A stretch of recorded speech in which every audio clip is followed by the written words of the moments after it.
मुद्दा भी बिना मास्क का है।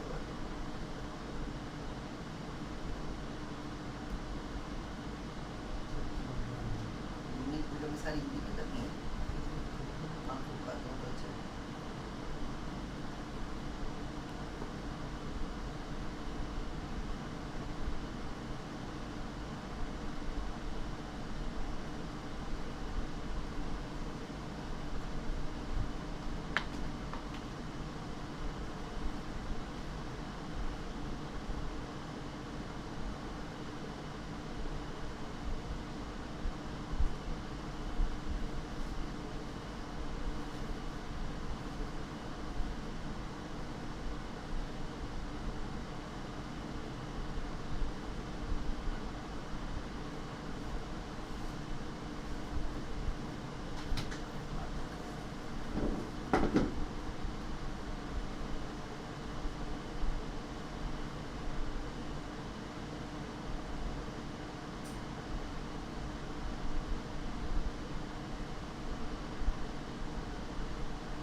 다음에 놓치지 않은 물대식 수치.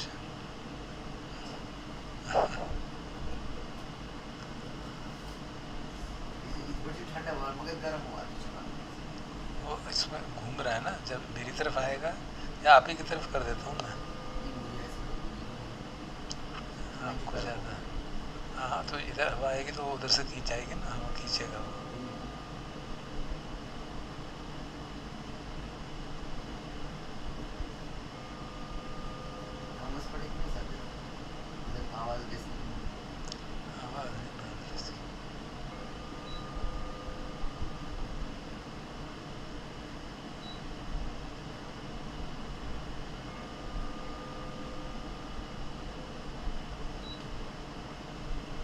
सारी हवा आपको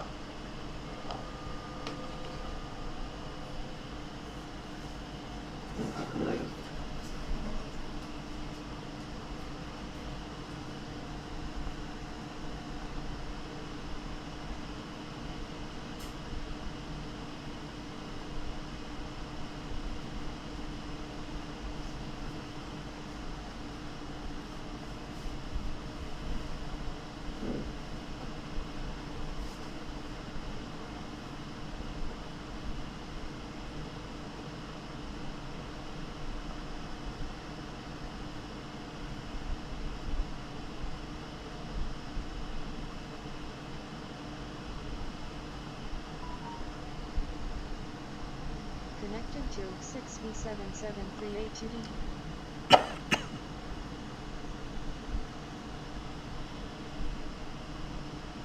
चलो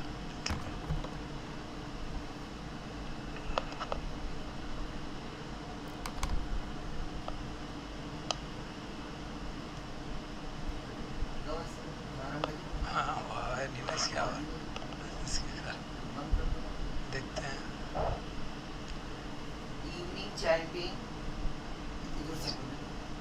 अच्छा नहीं लगता ना चीखना, it's not important, you can close it, you have to done with devotion, चीखना थोड़ा ना। हाँ आज हिंदी में करेंगे। वे भगवान सम्यक संबुद्ध लाइट अरहंत भगवान के द्वारा भली भांति आख्यात धर्म और भगवान के श्रावक संग जो ठीक प्रकार से मार्ग पर चल रहे हैं, हम उन भगवान बुद्ध धर्म और संघ की यथोचित सत्कार से वंदना करते हैं। हमारा सौभाग्य कि भगवान को महान निर्वाण की प्राप्ति के बाद भी आगे आने वाली पीढ़ी पर अनुकंपा थी। भगवान आदर पूर्वक दी गई हमारी तुच्छ भी स्वीकार करें। हमारे दीर्घकालिक हित और सुख के लिए मैं अरहंत भगवान सम्यक संबुद्ध का अभिवादन करता हूँ। भगवान के द्वारा भली भांति आख्यात धर्म को नमन करता हूँ। भगवान के मार्ग को भली भांति प्रतिपादित करने वाले संघ को नमन करता हूँ। आए हम भगवान की प्रारंभिक वंदना करें। उन अरहंत भगवान सम्यक संबुद्ध को नमस्कार। उन अरहंत भगवान सम्यक संबुद्ध को नमस्कार। उन अरहंत भगवान सम्यक संबुद्ध को नमस्कार।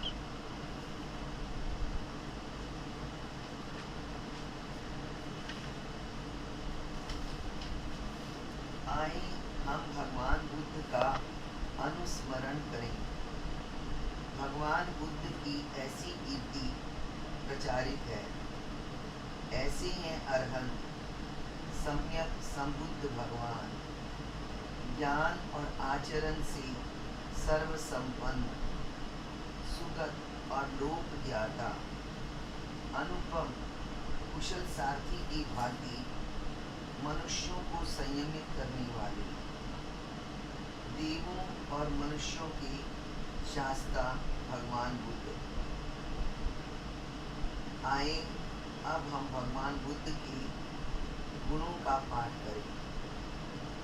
भगवान बुद्ध जो श्रेष्ठ अरहंत है और उत्तम गुणों से युक्त है, जो शुद्धता, अति उत्तम प्रज्ञा एवं करुणा के पुंज है, जिन्होंने समझदार मनुष्यों की गोदी जगाई, जैसे सूर्य कमल खिलाता है। मैं उन अहिंसक जिनका सिर झुकाकर वंदन करती हूँ। भगवान बुद्ध जो सभी प्राणियों की उत्तम शरण है, मैं उनका पहली अनुस्मृति के रूप में सिर झुकाकर वंदन करती हूँ। मैं भगवान बुद्ध की दासी हूँ और बुद्ध मेरे शास्ता हैं। मैं भगवान बुद्ध को अपना शरीर और जीवन समर्पित करती हूँ और मैं श्रद्धा से भगवान द्वारा बताए गए मोदी के मार्ग पर चलूँगी। मेरी कोई और शरण नहीं है, बुद्ध ही मेरी शरण, श्रेष्ठ शरण है। इस सत्य वचन के प्रभाव से शास्ता के धर्म में मेरी उन्नति हो और भगवान बुद्ध की वंदना करने से जो पुण्य मैंने अर्जित किए हैं, उनके प्रभाव से एवं उन महर्षि के तेज से मेरी सारी बाधाएं दूर हो।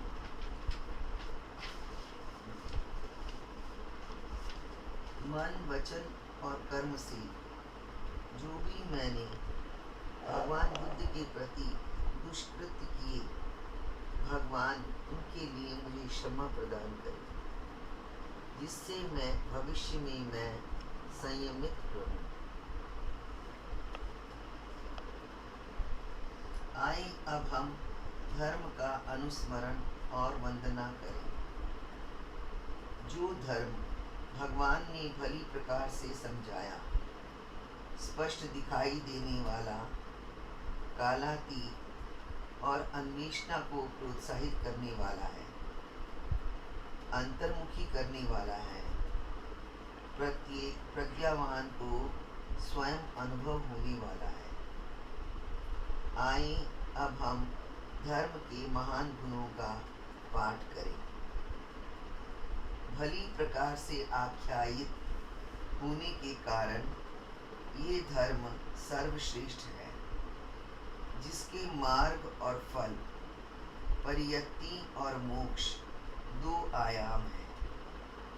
जो धर्म को धारण करते हैं, धर्म उन्हें नीच लोगों में गिरने से बचाता है।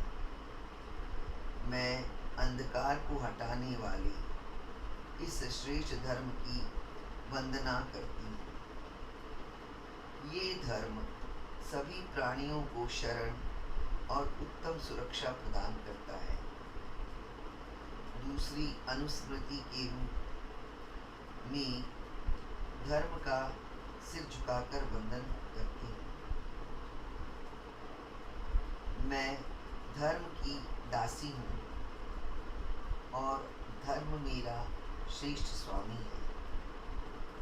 मैं धर्म को अपना शरीर और जीवन समर्पित करती हूँ और धर्म की वंदना करते हुए धर्म के मार्ग पर भली प्रकार चलूँगी। मेरी कोई और शरण नहीं है, धर्म ही मेरी सर्वश्रेष्ठ शरण है। इस सत्य वचन के प्रभाव से मैं शास्ता के धर्म पर आगे बढ़ूं और धर्म की वंदना करते हुए जो पुण्य मैंने अर्जित किए हैं, उनके प्रभाव से एवं उन महर्षि के तेज से मेरी सारी बाधाएं दूर हों। मन, वचन और कर्म से जो भी मैंने धर्म के प्रति दुष्कृत्य किए, धर्म उनके लिए मुझे क्षमा प्रदान करे, जिससे मैं भविष्य में संयमित रहूं। आइए अब हम संघ का अनुस्मरण करें। भगवान के श्रावक संघ जो कि भली भांति मार्ग पर चल रहे हैं, सीधे मार्ग पर चल रहे हैं, ज्ञान पूर्वक मार्ग पर चल रहे हैं और सही प्रकार चल रहे हैं। जो ये 4 युगल 8 प्रकार के आर्य हैं, ऐसे भगवान के श्रावक संघ हैं। वे भेंट देने योग्य, आतिथ्य के योग्य, दक्षिणा देने के योग्य हैं और नमस्कार के योग्य हैं तथा इस लोक में अतुलनीय पुण्य क्षेत्र है।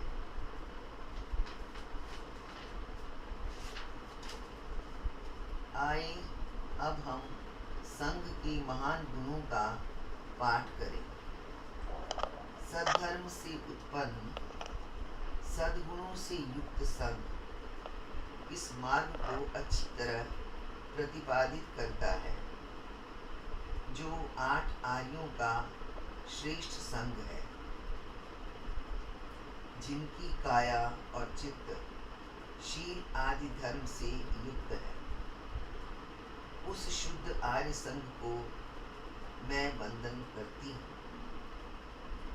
जो संघ सभी प्राणियों की उत्तम शरण है, तीसरी अनुस्मृति के रूप में मैं उस संघ को सिर झुकाकर वंदना करती हूँ। मैं संघ की दासी हूँ और संघ मेरे श्रेष्ठ स्वामी है। मैं संघ को अपना शरीर और जीवन समर्पित करती हूँ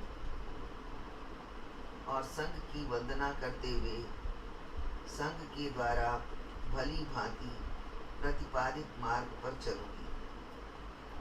मेरी और कोई शरण नहीं है, संघ ही मेरी श्रेष्ठ शरण है। मेरे इस सत्य वचन के प्रभाव से मैं शास्त्रा के धर्म में आगे बढ़ूं और संघ की वंदना करते हुए जो पुण्य मैंने अर्जित किए हैं, उनके प्रभाव से एवं उन महर्षि के तेज से मेरे सारे संकट दूर हों। मन, वचन और कर्म से जो भी मैंने संघ के प्रति दुष्कृत्य किए, संघ उनके लिए मुझे क्षमा प्रदान करें, जिससे भविष्य में मैं संयमित रहूं। साधु साधु साधु।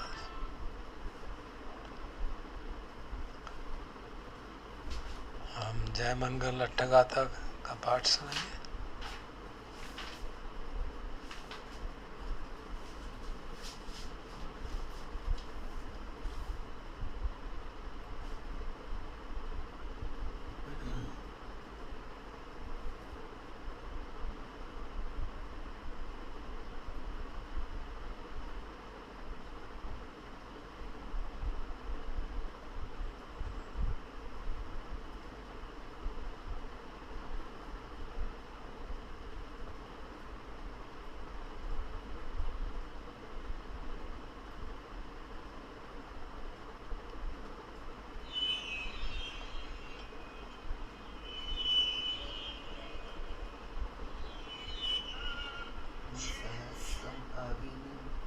इसमें नहीं जा रहा, इसमें नहीं जा रहा।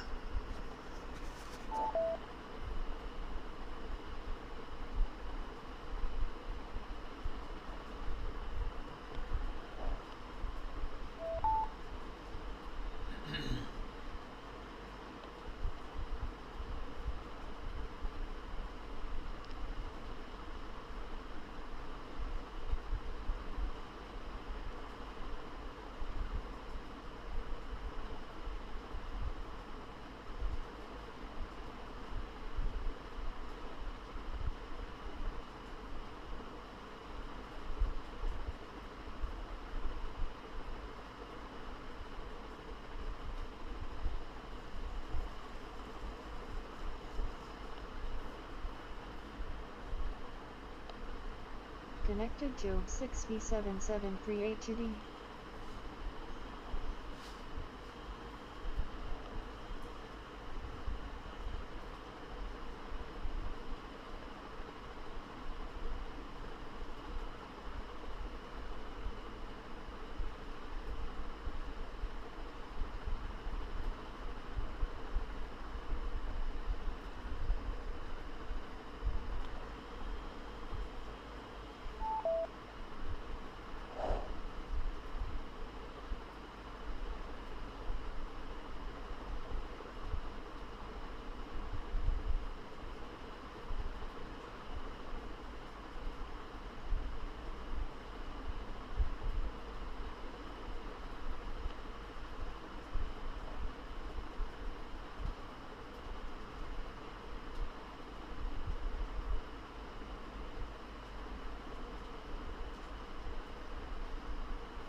ताकि और स्विच का चुमान करके कुछ हो ही जाता है, कुछ न कुछ तो बूढ़े हो रहे हैं सब चीज़ें।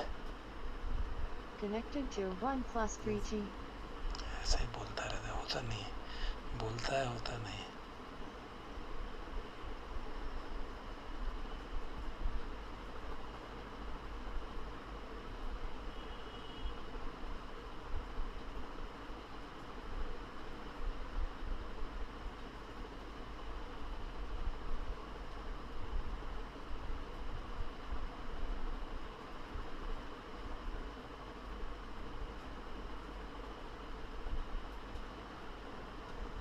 Connected to 1 plus 3G.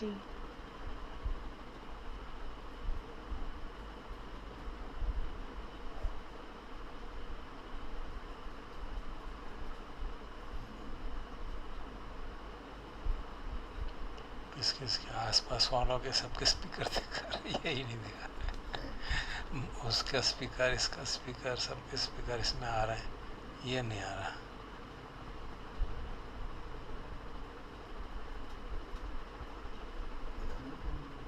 हो जाता है, अभी थोड़ी देर में हो जाएगा ठीक। वो कुछ Connected to 1 plus 3G. PLD laptop. Mr. PLDR Galaxy Tab S. GTN 7100. In focus N23G.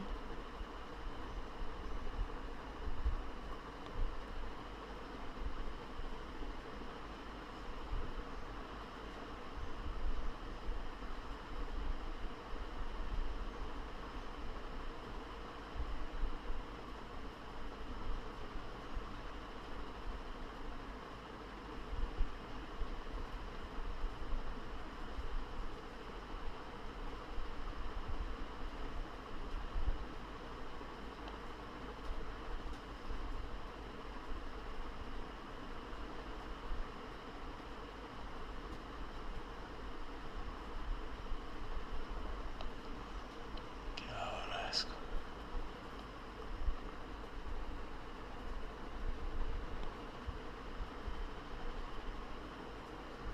Connected PLD Mr. GT in focus N23G. Mobile device not found.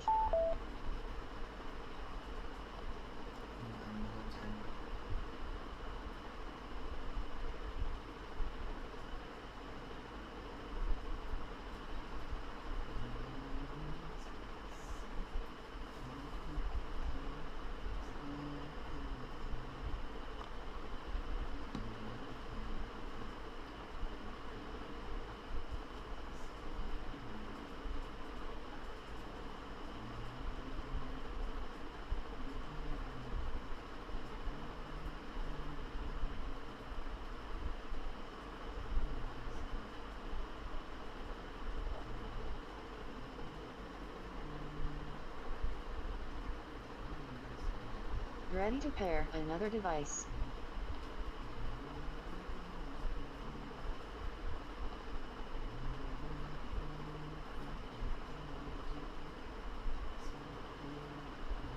Connected to 1 plus 3G.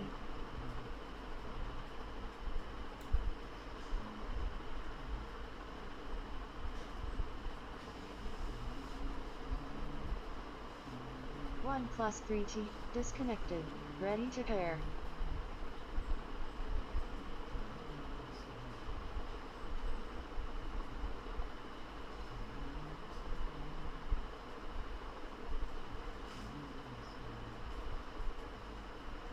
Connected to 1+3T.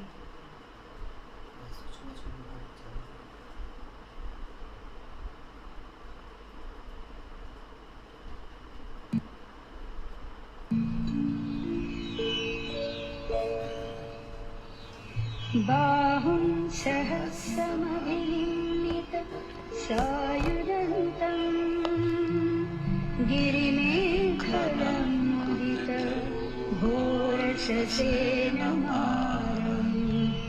दानादिदं विधिना जितवामुनीन्दो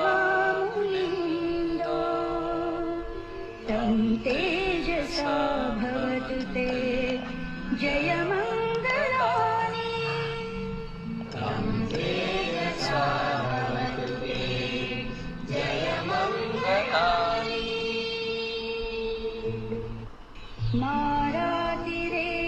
मारातिरेकमभियुज्यित सप्परतिं घोरं पनालवकमख मतद्धयत्वम् हन्ति सुदन्त विधिना जितवामुनीन्दो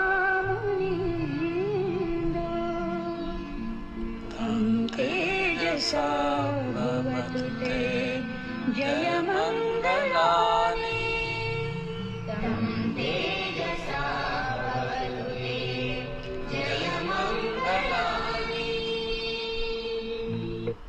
नालागिरि गजवरम् अतिमत्तभूतं दावर्गिचक्रमसनीव सुदारुणन्तं मेत्तम्बुसेक विधिना जितवामुनीन्दो तं तेजसा भवतु ते जयमङ्गलानि तं तेजसा भवतु ते जयमङ्गलानि उक्थितखड्गमतिहत्थ सुदारुणन्तं धावन्ति योजनपथङ्गुलिमालवन्तम् इद्धिविसङ्खत मनोजितवामुनीन्दो तं तेजसा भवतु ते जयमङ्गलानि तं तेजसा भवतु ते जयमङ्गलानि तत्त्वानुकट्ठ मुदरम् इव गभ्भिनीया चिञ्चाय दुःखवचनं जनकाय मज्जे सन्तेन सोमविधिना जितवामुनीन्दो तं तेजसा भवतु ते जयमङ्गलानि तं तेजसा भवतु ते जयमङ्गलानि सच्चं विहाय मतिसच्चकवादकेतं वादाभिरोपितमनम् अति अन्धभूतम् पञ्ज्ञापदीप जलितो जितवामुनीन्दो तं तेजसा भवतु ते जयमङ्गलानि तं तेजसा भवतु ते जयमङ्गलानि नन्दोपनन्दभुजगं विभुदं महीसिम् पुत्रेण थेरभुजगेन समापयन्तो इद्धूपदेश विधिना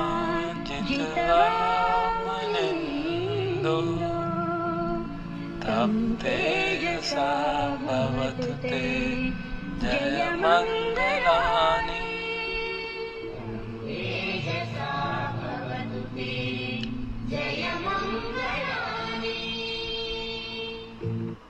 दुःखादिद्धि भुजगेन सुदक्षहत्थम् ब्रह्मं विशुद्धि ज्युतिनिद्धि बकाभिधानम्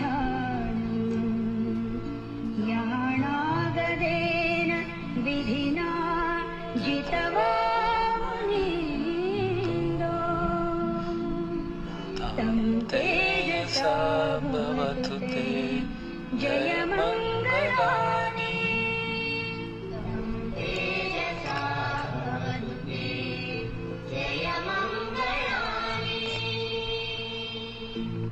ये तापि बुद्ध जयमङ्गल अट्ठगाथा यो वाचको दिने दिने सरते मतन्ति हित्वादनेक विविधानि चुपद्धवानि मोक्षं सुखम् अधिगमेय नरो सपन्यो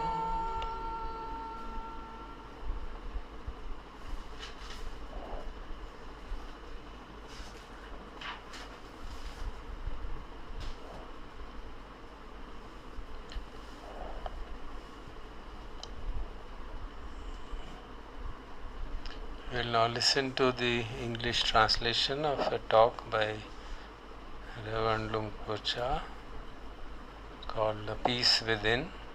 It's read by Ajahn Amaro. The peace within, no, the peace beyond, sorry. This is the second talk in this collection of Ajahn Chah's teachings. This is called The Peace Beyond. And this is a condensed version of a talk that was given by Ajahn Chah to the Chief Privy Councillor of Thailand, Mr. Sanya Dharmasakti, and this was at Wat Nong Papong in 1978.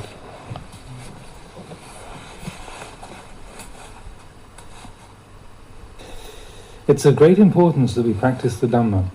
If we don't practice, then all our knowledge is only superficial knowledge, just the outer shell of it. It's as if we have some sort of fruit, but we haven't eaten it yet. Even though we have that fruit in our hand, we get no benefit from it. Only through the actual eating of the fruit will we really know its taste. The Buddha didn't praise those who merely believe others. He praised the person who knows within himself. Just as with that fruit, if we have tasted it already, we don't have to ask anyone else if it's sweet or sour. Our problems are over. Why are they over? Because we see according to the truth. One who has realized the Dhamma is like one who has realized the sweetness or the sourness of the fruit. All doubts are ended right here. When we talk about Dhamma, although we may say a lot, it can usually be brought down to 4 things. They are simply to know suffering, to know the cause of suffering, to know the end of suffering, and to know the path of practice leading to the end of suffering. This is all there is. All that we have experienced on the path of practice so far comes down to these 4 things. When we know these things, our problems are over. But where are these 4 things born? They're born just within the body and the mind, nowhere else. So why is the teaching of the Buddha so detailed and extensive? This is in order to explain these things in a more refined way, to help us to see them. When Siddhartha Gautama was born into the world before he saw the Dhamma, he was an ordinary person, just like us. When he knew what he had to know, that is, the truth of suffering, the cause, the end, and the way leading to the end of suffering, he realized the Dhamma and became a perfectly enlightened Buddha. When we realize the Dhamma, wherever we sit, we know Dhamma. Wherever we are, we hear the Buddha's teaching. When we understand Dhamma, the Buddha is within our mind, the Dhamma is within our mind, and the practice leading to wisdom is within our own mind. Having the Buddha, the Dhamma and the Sangha within our mind means that whether our actions are good or bad, we know clearly for ourselves their true nature. That is how the Buddha discarded worldly opinions, praise and criticism. When people praised or criticized him, he just accepted it for what it was. These two things are simply worldly conditions, so he wasn't shaken by them. Why not? Because he knew suffering. He knew that if he believed in that praise or criticism, they would cause him to suffer. When suffering arises, it agitates us. We feel ill at ease. What's the cause of that suffering? It's because we don't know the truth. This is the cause. When the cause is present, then suffering arises. Once arisen, we don't know how to stop it. The more we try to stop it, the more it comes on. We say, "Don't criticize me," or "Don't blame me." Trying to stop it like this, suffering really comes on. It won't stop. So the Buddha taught that the way leading to the end of suffering is to make the Dhamma arise as a reality within our own minds. We become those who witness the Dhamma for themselves. If someone says we're good, we don't get lost in it. If they say that we're no good, we don't forget ourselves. This way we can be free. Good and evil are just worldly Dhammas. They're just states of mind. If we follow them, our mind becomes the world. We just grope in the darkness and don't know the way out. If it's like this, then we've not yet mastered ourselves. We try to defeat others, but in doing so, we defeat only ourselves. But if we have mastery over ourselves, then we have mastery over all mental formations, sights, sounds, smells, tastes, and bodily feelings. Now I'm talking about externals. They're like that. But the outside is reflected inside also. Some people only know the outside. They don't know the inside. Like when we say to see the body in the body, quote unquote.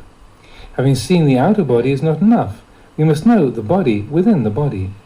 Then, having investigated the mind, we should know the mind within the mind.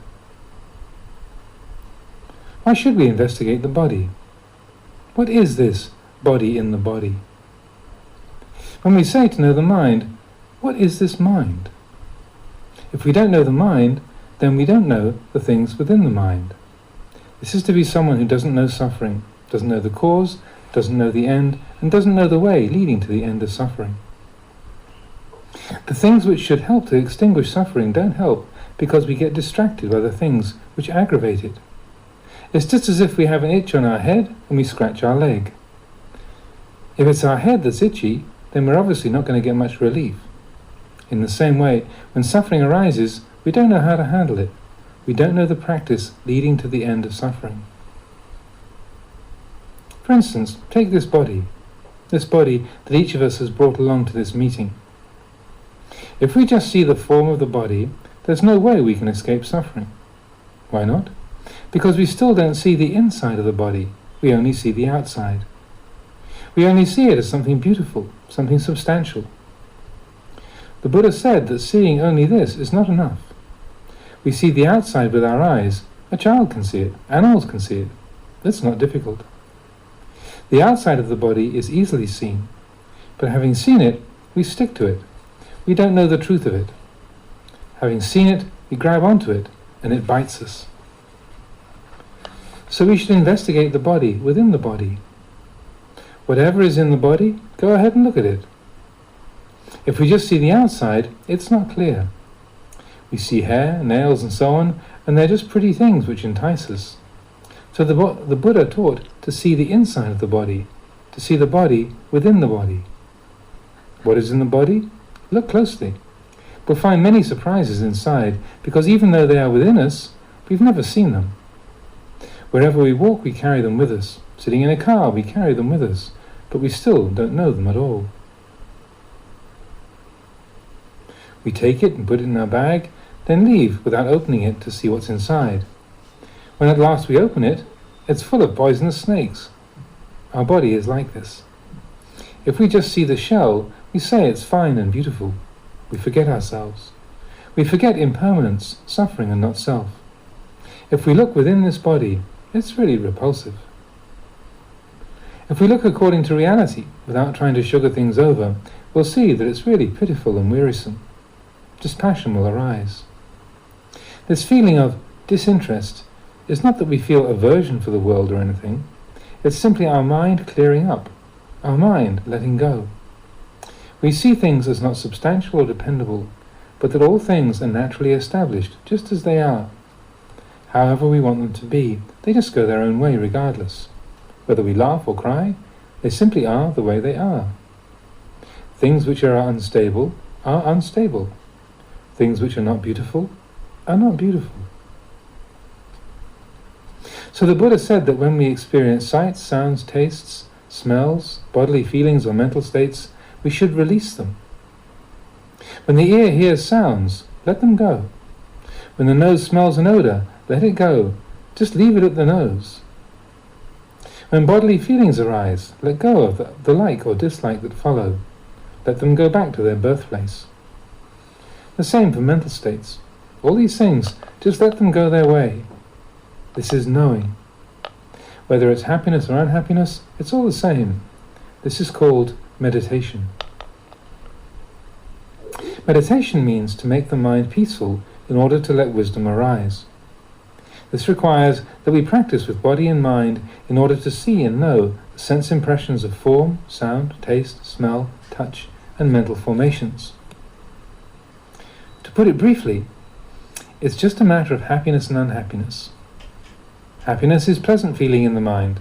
Unhappiness is just unpleasant feeling. The Buddha taught to separate this happiness and unhappiness from the mind. The mind is that which knows. Feeling is the characteristic of happiness or unhappiness, like or dislike. When the mind indulges in these things, we say that it clings to or takes that happiness and unhappiness to be worthy of holding. That clinging is an action of mind. That happiness or unhappiness is feeling. When we say the Buddha told us to separate the mind from the feeling, he didn't literally mean to throw them to different places. He meant that the mind must know happiness and know unhappiness. When sitting in samadhi, for example, and peace fills the mind, happiness comes, but it doesn't reach us. Unhappiness comes, but it doesn't reach us. This is how one separates the feeling from the mind. We can compare it to oil and water in a bottle. They don't combine. Even if you try to mix them, the oil remains oil and the water remains water, because they are of different density. The natural state of the mind is neither happiness nor unhappiness. When feeling enters the mind, then happiness or unhappiness is born. If we have mindfulness, then we know the pleasant feeling is pleasant feeling. The mind which knows will not pick it up. Happiness is there, but it's outside the mind, not buried within the mind. The mind simply knows it clearly. If we separate unhappiness from the mind, does that mean that there's no suffering? That we don't experience it? Yes, we experience it, but we know mind as mind, feeling as feeling. We don't cling to that feeling or carry it around. The Buddha separated these things through knowledge. Did he have suffering? He knew the state of suffering, but he didn't cling to it, so that we say that he cut suffering off. And there was happiness too, but he knew that happiness. If it's not known, it's like a poison. He didn't hold it to be himself. Happiness was there through knowledge, but it didn't exist in his mind. Thus we say that he separated happiness and unhappiness from his mind. When we say that the Buddha and the enlightened ones killed defilements, it's not that they really killed them. If they had killed all defilements, then we probably wouldn't have any. They didn't kill defilements. When they knew them for what they are, they let them go. Someone who's stupid will grab them, but the enlightened ones knew the defilements in their own minds as a poison, so they swept them out. They swept out the things which caused them to suffer. They didn't kill them. One who doesn't know this will see some things, such as happiness, as good, and then grab them, but the Buddha just knew them and simply brushed them away. But when feeling arises for us, we indulge in it. That is, the mind carries that happiness and unhappiness around. In fact, they are two different things. The activities of mind, pleasant feeling, unpleasant feeling, and so on, are mental impressions. They are the world. If the mind knows this, it can equally do the work. If the mind knows this, it can equally do work involving happiness or unhappiness. Why? Because it knows the truth of these things. Someone who doesn't know them sees them as having different value. The one who knows sees them as equal. If you cling to happiness, it'll be the birthplace of unhappiness later on. Because happiness is unstable, it changes all the time. When happiness disappears, unhappiness arises. The Buddha knew that because both happiness and unhappiness are unsatisfactory, they have the same value. When happiness arose, he let it go. He had right practice, seeing that both these things have equal values and drawbacks. They come under the law of Dhamma. That is, they are unstable and unsatisfactory. Once born, they die. When he saw this, right view arose. The right way of practice became clear. No matter what sort of feeling or thinking arose in his mind, he knew it as simply the continuous play of happiness and unhappiness. He didn't cling to them. When the Buddha was newly enlightened, he gave a sermon about indulgence in pleasure and indulgence in pain. Monks, indulgence in pleasure is the loose way. Indulgence in pain is the tense way. These were the two things that disturbed his practice until the day he was enlightened, because at first he didn't let go of them. When he knew them, he let them go, and so was able to give his first sermon. So we say that a meditator should not walk the way of happiness or unhappiness. Rather, he should know them. Knowing the truth of suffering, he will know the cause of suffering, know the end of suffering, and the way leading to the end of suffering. And the way out of suffering is meditation itself. To put it simply, we must be mindful. Mindfulness is knowing, or presence of mind. Right now, what are we thinking? What are we doing? What do we have with us right now? We observe like this. We're aware of how we're living. Practicing like this, wisdom can arise. We consider and investigate at all times, in all postures. When a mental impression arises that we like, we know it as such. We don't hold it to be anything substantial. It's just happiness.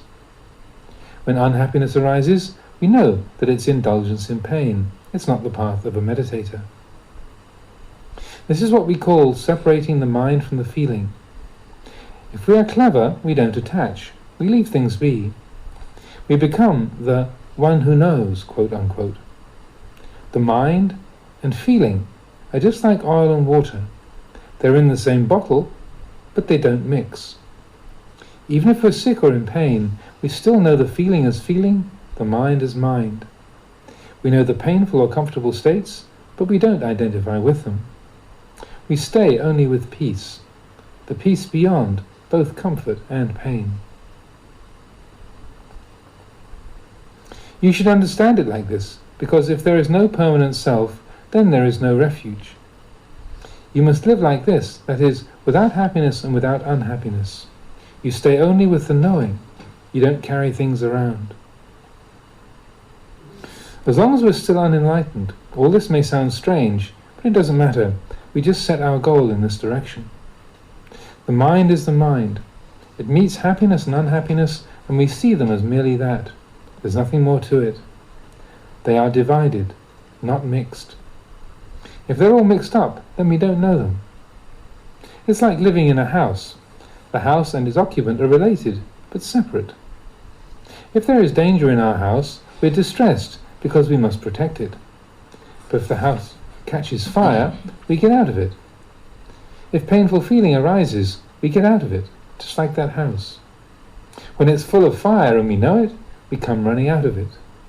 They are separate things. The house is one thing, the occupant is another. We say that we separate mind and feeling in this way, but in fact they are, by nature, already separate. Our realization is simply to know this natural separateness according to reality. When we say they are not separated, it's because we're clinging to them through ignorance of the truth. So the Buddha told us to meditate. This practice of meditation is very important. Merely to know with the intellect is not enough. The knowledge which arises from practice with a peaceful mind and the knowledge which comes from study are really far apart. The knowledge which comes from study is not real knowledge of our own mind. The mind tries to hold on to and keep this knowledge. Why do we try to keep it? Just to lose it. And then, when it's lost, we cry. If we really know, then there's letting go, leaving things be. We know how things are and don't forget ourselves. If it happens that we're sick, we don't get lost in that. Some people think, oh, this year I was sick the whole time. I couldn't meditate at all. These are the words of a really foolish person. Someone who's sick or dying should be really diligent in his practice. One may say he doesn't have the time to meditate. He's sick, he's suffering, he doesn't trust his body, and so he feels that he can't meditate. If we think like this, then things are difficult. The Buddha didn't teach like that. He said that right here is the place to meditate. When we're sick or almost dying, that's when we can really know and see reality. Other people say they don't have the chance to meditate because they're too busy. Sometimes school teachers come to see me. They say they have so many responsibilities, so there's no time to meditate. I ask them, when you're teaching, do you have time to breathe? They answer, yes. So how can you have the time to breathe if the work is so hectic and confusing? Here, you're far from the Dhamma. Actually, this practice is just about the mind and its feelings. It's not something that you have to run after or struggle for. Breathing continues while working. Nature takes care of the natural processes. All we have to do is to try to be aware. Just to keep trying, going inwards to see clearly. Meditation is like this. If we have that presence of mind, then whatever work we do will be the very tool which enables us to know right and wrong continually. There's plenty of time to meditate. We just don't fully understand the practice. That's all. While sleeping, we breathe. While eating, we breathe, don't we? Why don't we have the time to meditate? Wherever we are, we breathe. If we think like this, then our life has as much value as our breath. Wherever we are, we have time. All kinds of thinking are mental conditions, not conditions of body, so we need to simply have presence of mind. Then we will know right and wrong at all times. Standing, walking, sitting and lying, we just don't know how to use it properly. Please consider this. We cannot run away from feeling. We must know it. Feeling is just feeling. Happiness is just happiness. Unhappiness is just unhappiness. They are simply that. So, why should we cling to them? If the mind is clever, simply hearing this is enough to enable us to separate feeling from the mind. If we investigate like this continuously, the mind will find release, but it's not escaping through ignorance. The mind lets go, but it knows. It doesn't let go through stupidity or because it doesn't want things to be the way they are. It lets go because it knows according to the truth. This is seeing nature, the reality that's all around us. When we know this, we are someone who's skilled with the mind. We're skilled with mental impressions. When we're skilled with mental impressions, we are skilled with the world. This is to be a, quote, knower of the world, unquote. The Buddha was someone who clearly knew the world with all its difficulty. He knew the troublesome, and that which was not troublesome was right there. This world is so confusing. How is it that the Buddha was able to know it? Here we should understand that the Dhamma taught by the Buddha is not beyond our ability. In all postures, we should have presence of mind and self-awareness, and when it's time to sit in meditation, we do that. We sit in meditation to establish peacefulness and cultivate mental energy. We don't do it in order to play around at anything special. Insight meditation is sitting in samadhi itself. At some places they say, now we are going to sit in samadhi, after that we'll do insight meditation. Don't divide them like this. Tranquility is the base which gives rise to wisdom. Wisdom is the fruit of tranquility. To say that now we're going to do calm meditation, later we'll do insight, you can't do that. You can only divide them in speech. Just like a knife. The blade is on one side, the back of the blade is on the other. You can't divide them. If you pick up one side, you get both sides. Tranquility gives rise to wisdom like this. Morality is the father and mother of Dhamma. In the beginning we must have morality. Morality is peace.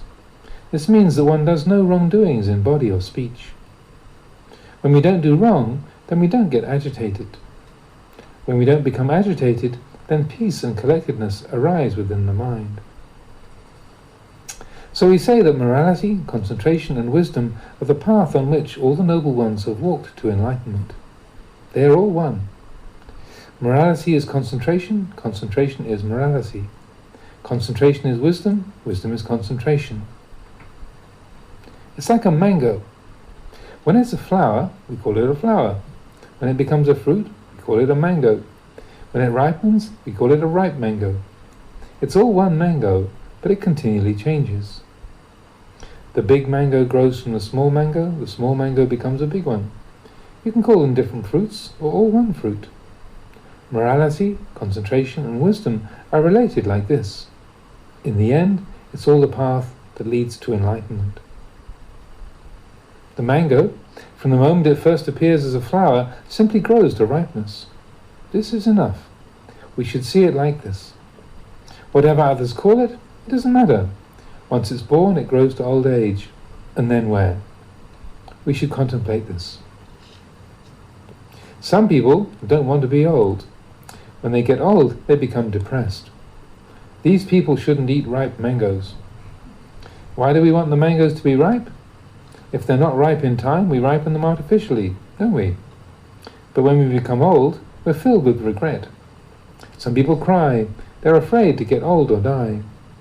If it's like this, then they shouldn't eat ripe mangoes. Better to just eat the flowers. If we can see this, then we can see the Dhamma. Everything clears up. We are at peace. Just determined to practice like that. Today the Chief Privy Councillor and his party have come together to hear the Dhamma. You should take what I've said and contemplate it.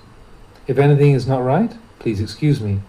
But for you to know whether it's right or wrong depends on your practicing and seeing for yourselves. Whatever is wrong, throw it out. If it's right, then take it and use it. But actually, we practice in order to let go of both right and wrong. In the end, we just throw everything out. If it's right, throw it out. Wrong, throw it out. Usually if it's right, we cling to rightness. If it's wrong, we hold it to be wrong, and then arguments follow. But the Dhamma is the place where there is nothing. Nothing at all.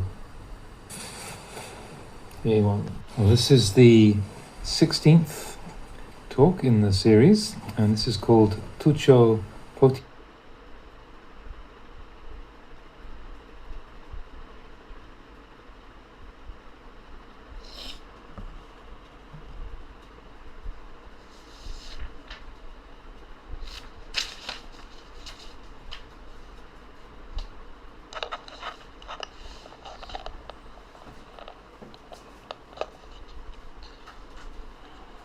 इस प्रवचन का हिंदी अनुवाद करते हैं संक्षेप में।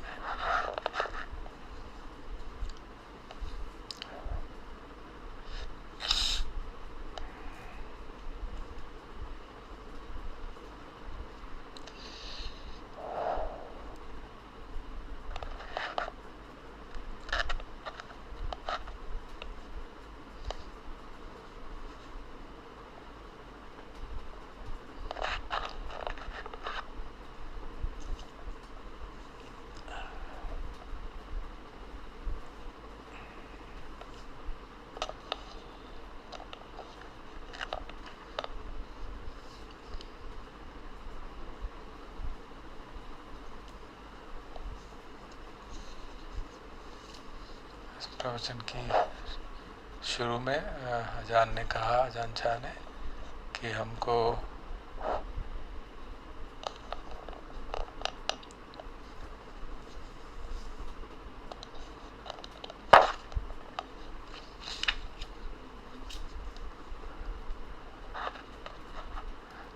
धर्म को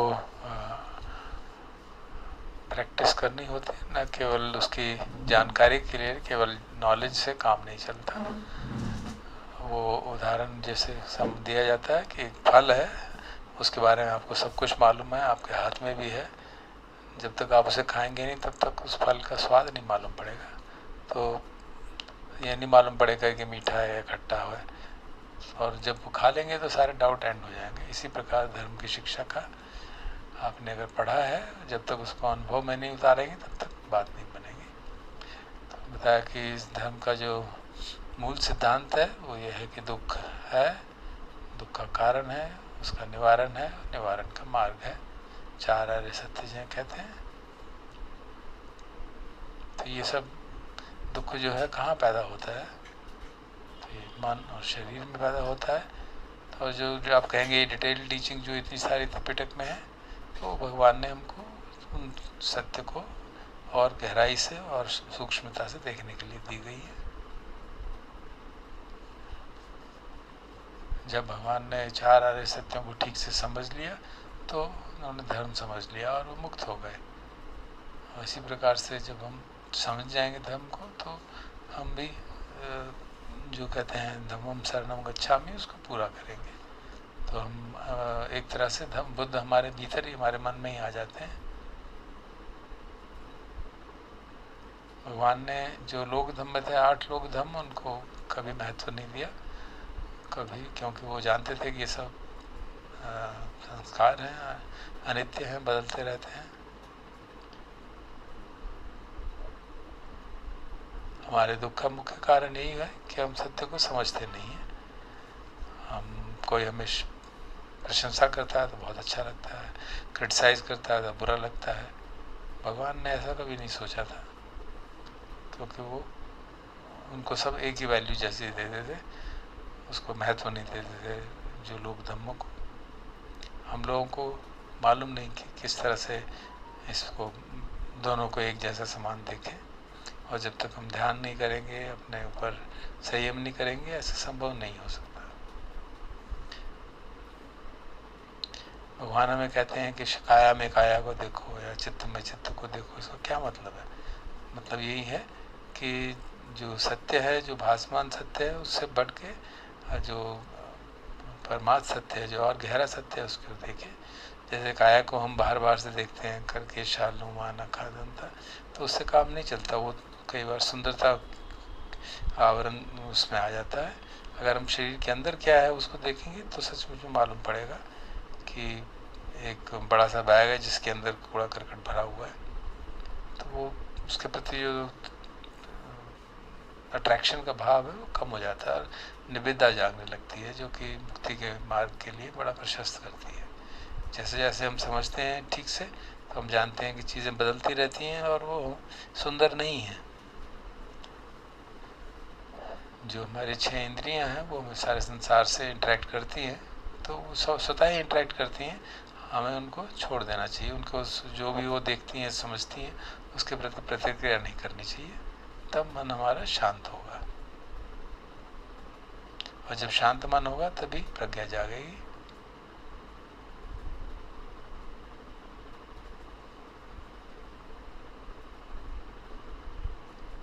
जो सुख है और दुख है, उसको हम सुख को पसंद करते हैं, दुख को नहीं, तो वो एक भूल है। सुख और दुख दोनों हमारे लिए, एक अच्छे साधक के लिए दोनों बराबर हैं, क्योंकि दोनों ही परिस्थितियां हैं जो बदलने वाली परिस्थितियां हैं। परिस्थितियां हैं जो मैं नहीं हूँ, मेरी नहीं है, तो उसमें से किसी को भी अच्छा मानना समझदारी नहीं है, क्योंकि जैसे ही सुख को अच्छा मानते हैं तो उसके प्रति राग जागता है और हमारा दुख बढ़ता ही चला जाता है।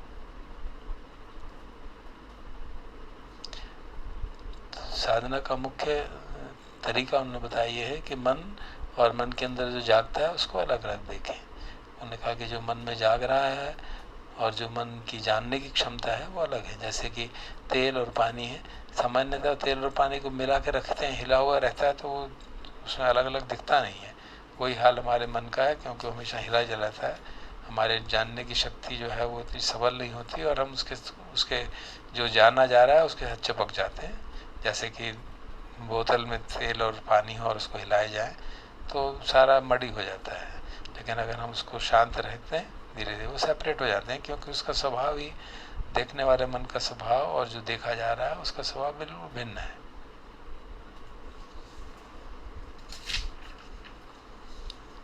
तो इस तरह से मन में जो हमारे अनुभव में वेदना होती है, फीलिंग्स होती हैं, और वो भी उनके साथ भी चिपकने की ज़रूरत नहीं, फीलिंग हुई, आई, गई, तो उस तरह से हमको साधना करनी चाहिए।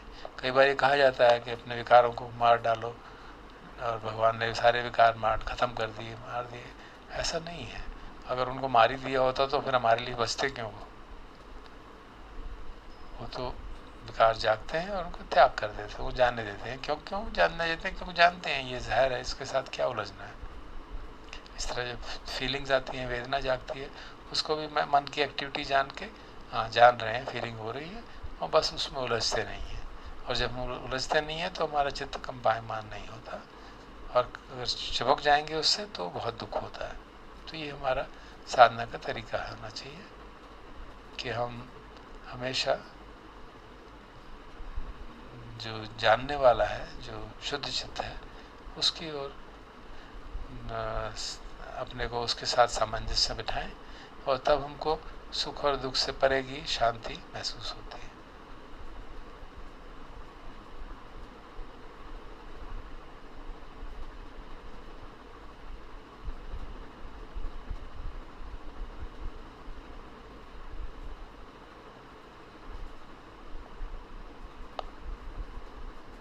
हम कहने में आता है कि हम मन और फीलिंग्स को अलग अलग करते हैं, एक्चुअली वो हम अलग हैं ही हैं। हमें कुछ करने की ज़रूरत नहीं है, उनको मौका देना है कि वो अलग हो जाए। वो नेचुरली अलग है। पानी और तेल जो है नेचुरली अलग है, वो हिलाने के कारण वो लगता है कि मिक्स हो गए, वो आपस में मिलते नहीं हैं, हमेशा अलग ही रहते हैं। इसी प्रकार जो हमारा जानने की क्षमता है, शुद्ध चित्त है, वो और जो उस चित्त में उपस्थित होता है, राग हो, द्वेष हो, बेचैनी हो, जो कुछ भी हो, वो अलग अलग है। बस यही है कि हम उसको ठीक से अभ्यास करेंगे और उनको अलग देख पाएँ तो मुक्ति का मार्ग प्रशस्त हो जाता है। फिर उदाहरण दे रहे थे कि स्कूल टीचर का, कि वो आए बहुत बिजी हैं, कोई टाइम नहीं है। तो मैंने उनसे पूछा कि भाई सांस लेने का भी टाइम नहीं है तुम्हारे पास, इतने बिजी हो तो चुप हो गए। उन्होंने कहा नहीं, उसके लिए तो टाइम अपने आप निकल ही आता है, वो तो होता ही रहता है, सांस तो चलता ही रहता है। तो अगर सांस चलता ही रहता है तो उसकी जानकारी भी निरंतरता से बनाई जा सकती है। तो ये सिर्फ अभ्यास की बात है।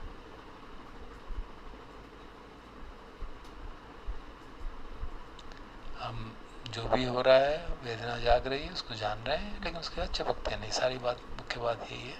मन के अंदर इंप्रेशन जागता है, कोई राग जागता है, द्वेष जागता है, कोई भाव जागता है, उसको जान रहे हैं, उसके बाद चिपकते नहीं है। इस तरह से अपना आप ही मन और उसकी जो कंटेंट्स है वो भिन्न होने लगते हैं। और फिर जो मेंटल इंप्रेशन आ रहा है उसके साथ जब हमने उसको समता से देख लिया, फिर उसके साथ क्या करना है हमको, वो हम ठीक से डिसाइड कर सकते हैं। तो एक और इंटरेस्टिंग बात उन्होंने कही कि जो इनसाइड मेडिटेशन है, बचना है, वो भी एक तरह से समाधि ऐसा ही है। आप बैठ के ध्यान से देखे जा रहे हैं, और जो समाधि है और प्रज्ञा है वो आपस में जुड़े हुए हैं। प्रज्ञा के आधार पर समाधि पुष्ट होती है, समाधि के आधार पर प्रज्ञा पुष्ट होती है। इसी तरह जैसे एक चाकू है, उसको अगर हम पकड़ेंगे तो उसका दोनों ही साइड सामने आएंगे। ऐसा नहीं कि आप एक साइड पकड़ेंगे दूसरा बाद में पकड़ेंगे। और अंत में उन्होंने कहा कि जो शील है वो सारे धर्म का आधार है, और सारे जो आर्य हैं वो शील के आधार पर ही अपना जीवन जीते हैं। तो उसको महत्व हमेशा देना चाहिए। और जो सारी सीध साधना है भगवान की शील, समाधि और प्रज्ञा की है, जिसपे सभी आर्य लोग चलते हैं। और उसको भी समझाने के लिए उन्होंने उदाहरण दिया। कई बार कुछ आते हैं बूढ़े लोग तो कहते हैं कि मैं तो बहुत बूढ़ा हो गया, अब तो मैं कुछ साधना नहीं कर सकता।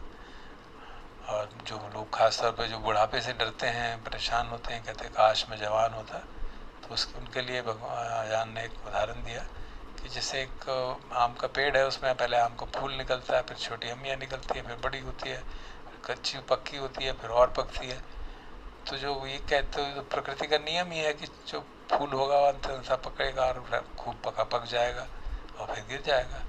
तो अगर कोई बूढ़ा आपसे कहे कि बुढ़ापा बड़ी गलत है, हमको तो नहीं होना चाहिए था, हमें तो जवान बहुत अच्छा है, तो उसको कहना चाहिए कि भाई तुम फिर कच्चे जो आम के फूल है वही खाया करो, कच्चे पके हुए आम खाने की ज़रूरत नहीं तुमको।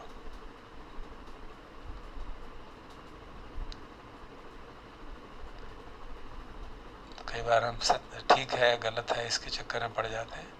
तो हमें जो अच्छे साधक हैं वो समझते हैं कि दोनों ही चीज़ें कंडीशनड हैं, ठीक है कि गलत है, तो उसको दोनों में से किसी के साथ भी चिपकते नहीं हैं। व्यवहारिक तौर पे जो भी करना है उसको करेंगे, लेकिन उनको चिपकेंगे नहीं, ना ठीक से ना गलत से, और समझेंगे कि दोनों कंडीशनड फिनोमिना है।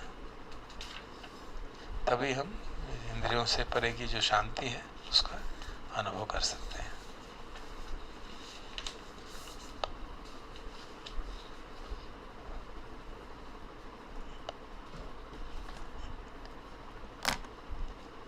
अभी थोड़ा समय है, थोड़ा समय ध्यान कर लेते हैं, फिर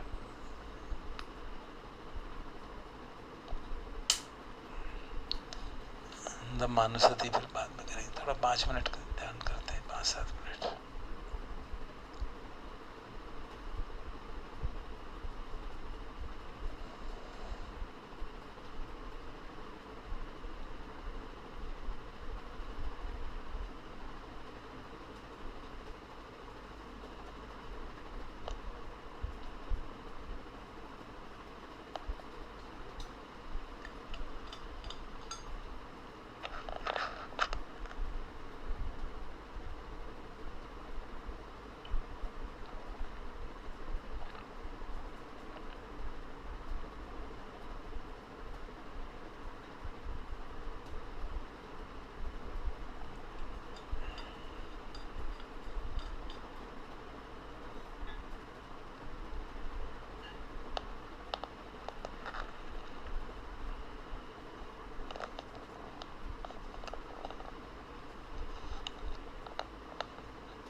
मानसती का अभ्यास करते हैं थोड़ी देर। जी बताइए।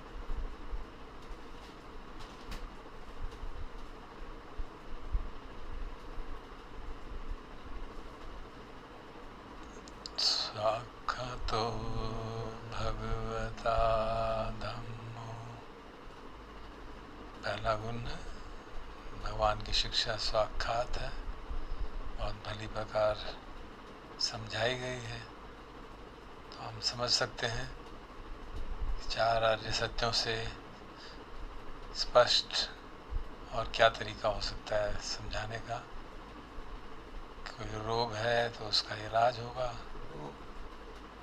दुख भी एक रोग है, भव रोग कहते हैं, उस भव रोग का इलाज है, उसका कारण है पहले ही बताया।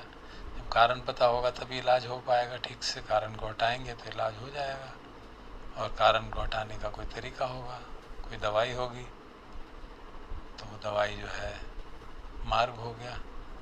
तो बिल्कुल स्पष्ट तरीका भगवान ने समझाया, तो इसीलिए बिल्कुल सटीक है ये बात। स्वाक्षतो भगवता धम्मो।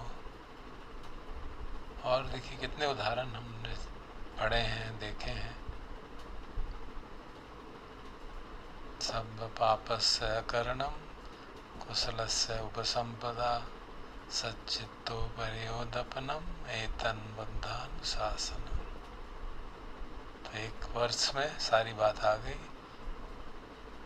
अकुशल कर्म से बचना, कुशल कर्म को संपादित करना, चित्त को शुद्ध करना, यही सभी बुद्धों की शिक्षा है।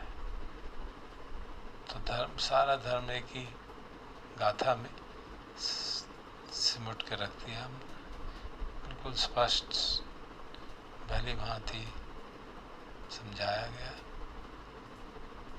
और फिर इसका विस्तार, जिसका जितनी क्षमता हो उतने विस्तार की इतने प्रवचन उपलब्ध हैं। दुखार्य सत्य का विस्तार, प्रतीच्य समुत्पाद, फिर प्रतीत्य समुत्पाद के हर एक लिंक का विस्तार, कंडीशनैलिटीज़ क्या क्या हो सकती हैं,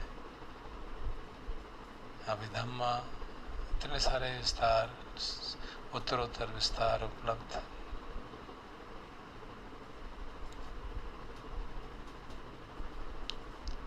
दूसरा शब्द आता है संदिग्धिको, एपरेंट हियर एंड नाउ। यहाँ पे स्पष्ट दिखता है, सामान्य क्लियरली हम देख सकते हैं टीचिंग को कि हाँ ये दुख है, महसूस होता है, हाँ ये दुख है। और थोड़ा गहराई से देखते हैं तो स्पष्ट मालूम पड़ता है, हाँ ये दुख का कारण है, ये तृष्णा है, ये जिसके कारण दुख हो रहा है। और अगर मैं तृष्णा त्याग दूँ तो दुख समाप्त हो जाएगा। और तृष्णा त्यागने में क्या कठिनाइयाँ आती हैं वो समझाई गई कि शील पुष्ट नहीं है तो तृष्णा नहीं त्यागी जाएगी, तो शील का पालन करो, क्योंकि शील पुष्ट नहीं होंगे तो मन उलट फेर में उधेड़ बुन में लगा रहेगा, ऐसा कर लो, वैसा कर लो, ये कर लो, वो कर लो। समाधि पुष्ट नहीं है तो मन को पता ही नहीं चलेगा कि क्या दुख का सच वास्तविक कारण क्या है, बाह्य कारण ही मालूम पड़ता रहे, ये इसके कारण हुआ, इसके कारण हुआ। तो समाधि का अभ्यास करना सिखाया। और फिर प्रज्ञा के अभ्यास, किस तरह से स्पष्टता से देखना है।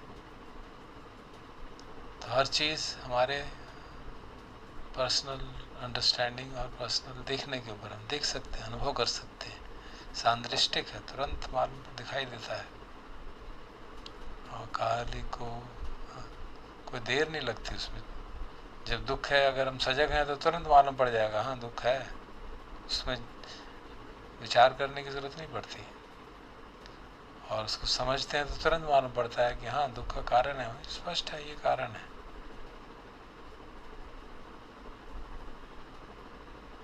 आजकल अगर डर बैठा है तो स्पष्ट लगता है उसका कारण ये नहीं है कि बाहर वायरस है, और ये कारण ये है कि हमें अपने शरीर के प्रति बड़ा चिपकाव है, तृष्णा है, भाव तृष्णा है, बने रहने की तृष्णा है, स्पष्ट मालूम पड़ता है।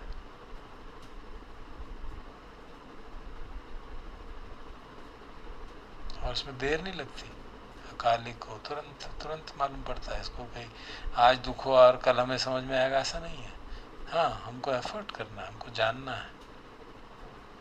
उस माने में अकालिक, और दूसरा इस माने में अकालिक कि जो शिक्षा 2500 साल से भी पहले दी गई आज भी प्रासंगिक है, और आज से 2500 साल बाद भी प्रासंगिक रहेगी, इसमें कोई शक नहीं है। तो उस माने में भी अकालिक हो। यही बस्सी को वो इनवाइट कर रहा है हमको कि आओ देखो।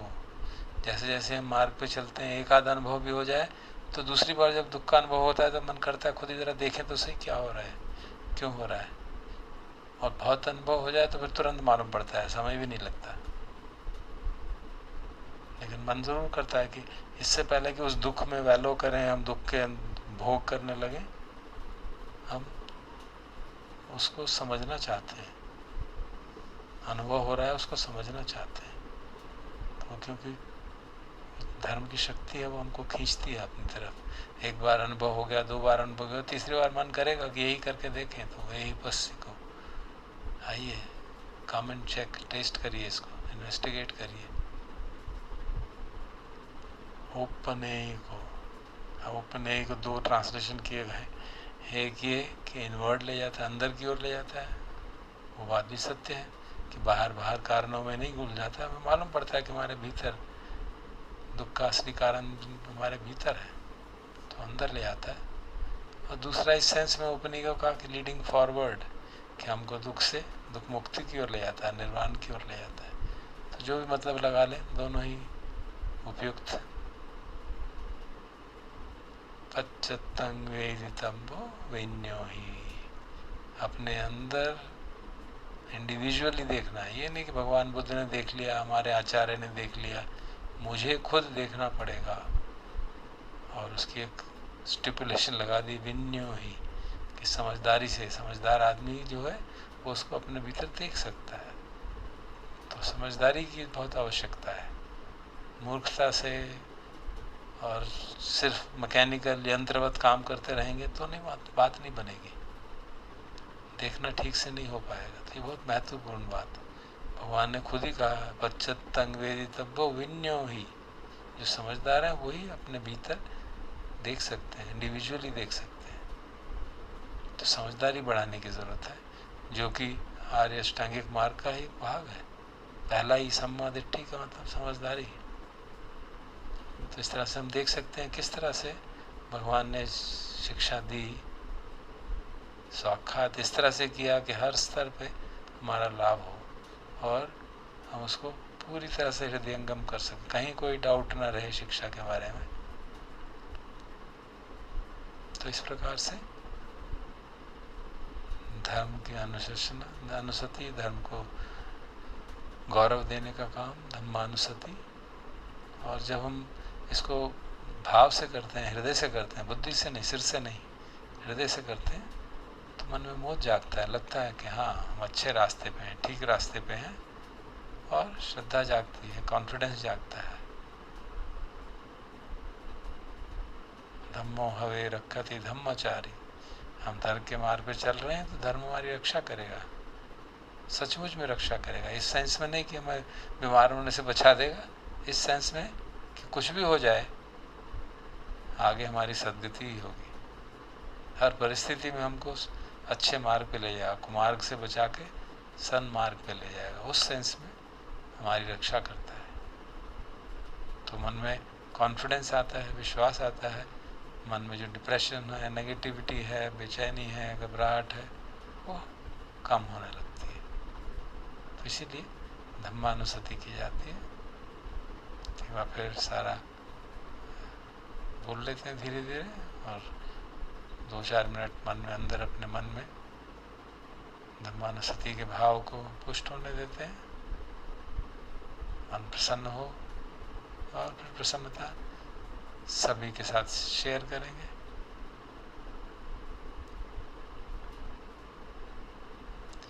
साक्षातो भगवता धम्मो संदिट्ठिको अकालिको एहि पस्सिको नैको पच्चतं वेदितव्यो विඤ्ඤहीति।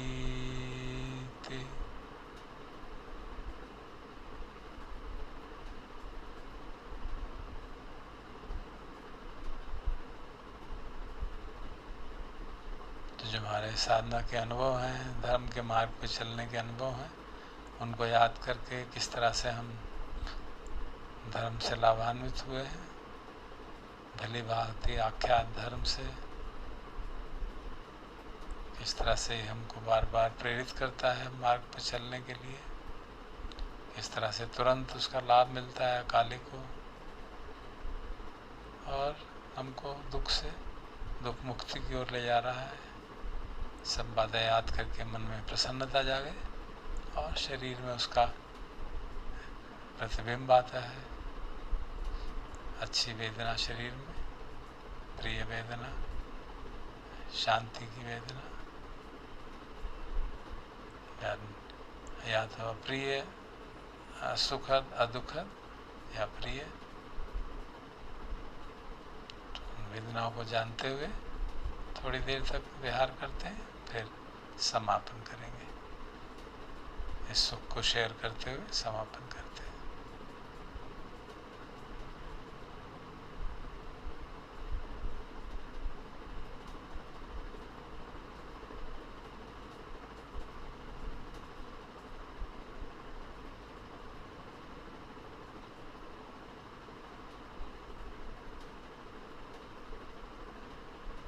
अन्य जगह पे हमने पढ़ा है धम्म के गुणों में, आदि में कल्याणकारी, मध्य में कल्याणकारी, अंत में कल्याणकारी। अपनी मॉर्निंग चैंटिंग में आता है ये।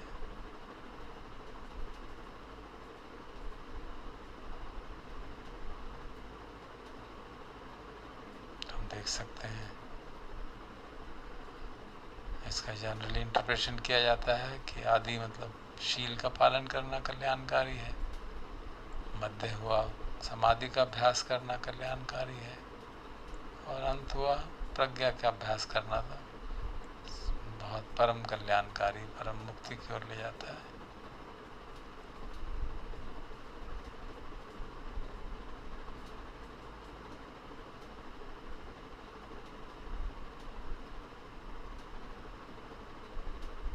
हमारी मॉर्निंग चैंटिंग में आती है बातें, देखते ना,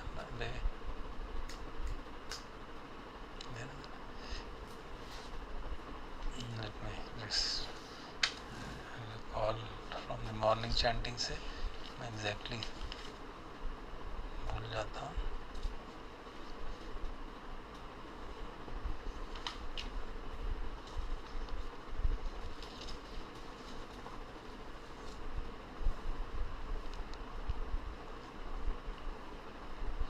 यो मग्ग पाका मत भेद भिन्न को लोकोत्तरो योचित दत्त दीपनो।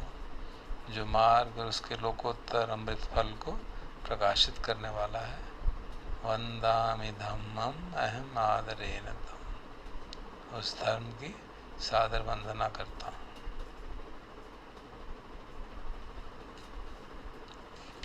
फिर आगे एक और जगह भी आता है भगवान के गुणों में, धम्मो च देशितो नियानिको वसम्मिको परिनिब्बानिको संबोधगामी सुगत पवेदितो। और सुगत ने ऐसा धर्म दिया है जो मुक्ति, परम शांति, निर्वाण और संबोधि का मार्ग प्रशस्त करता है। तो ये सब धर्म के गुण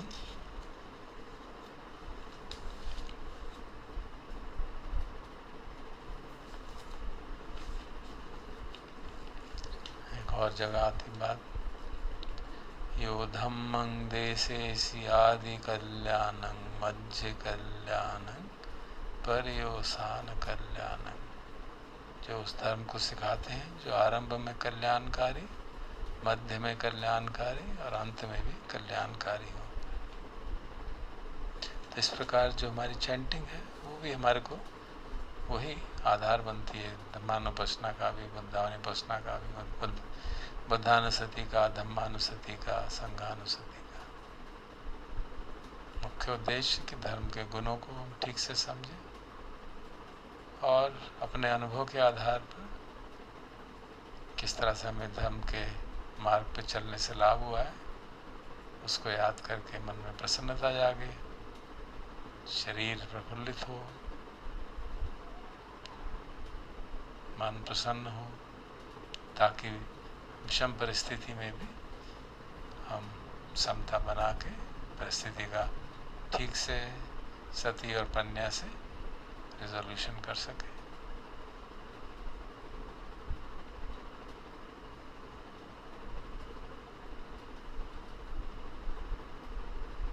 हम इस प्रसन्न चित्त से, एक आशावादी चित्त से, कॉन्फिडेंस, धम्मा के अंदर विश्वास, श्रद्धा, उस आधार पे सबके लिए मंगल कामना करते हैं। शरीर की वेदनाओं को जानते हुए संभव हो तो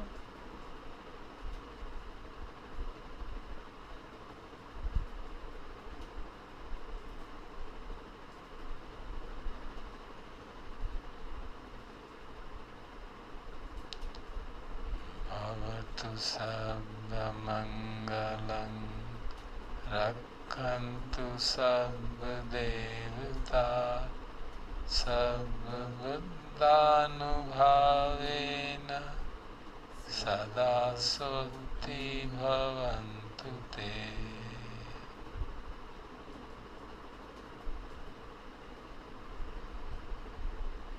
भवतु सर्वमङ्गलं रक्षन्तु सर्वदेवता सर्वधर्मानुभावेन सदा सोत्ति भवन्तु ते।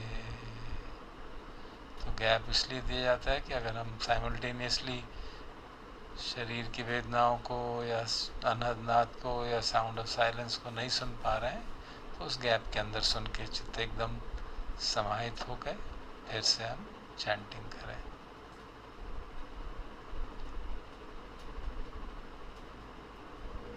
भवतु सर्वमङ्गलं रक्षन्तु सर्वदेवता सर्वसङ्घानुभावेन सदा सोत्ति भवन्तु ते।